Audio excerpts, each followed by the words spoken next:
Hello everyone, welcome to Basic and Speaking English Daily Vlogs Day 15. આજનો topic છે articles. ઇંગ્લિશમાં આર્ટિકલ્સના બે પ્રકાર છે અને કુલ 3 આર્ટિકલ્સ છે.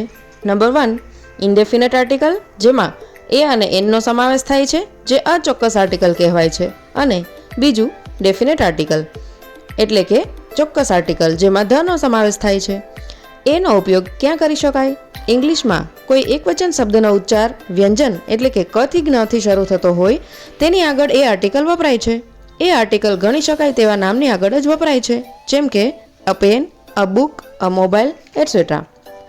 આર્ટિકલ એનનો ઉપયોગ ઇંગ્લિશમાં ગણી શકાય તેવા એકવચન શબ્દનો ઉચ્ચાર સ્વરથી એટલે કે અ થી અહથી શરૂ થતો હોય તો તેની આગળ આર્ટિકલ એન વપરાય છે. For example, an apple, an orange, an hour, an એમે.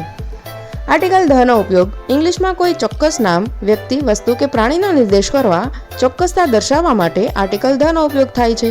ધ આર્ટિકલ ગણી શકાય તથા ન ગણી શકાય તેવા એકવચન અને બહુવચન બંને માટે વપરાય છે. For example, the sun, the moon, the Himalaya.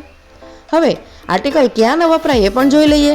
ભાષા, દિવસ કે મહિનાના નામ, દેશના નામ, વ્યક્તિના નામ, રમતના નામ, પ્રવાહીના નામ, ભાવવાચક સંજ્ઞા આગળ, સંખ્યાવાચક શબ્દ આગળ કે સંબંધ દર્શાવતા નામની આગળ આર્ટિકલ વપરાતા નથી.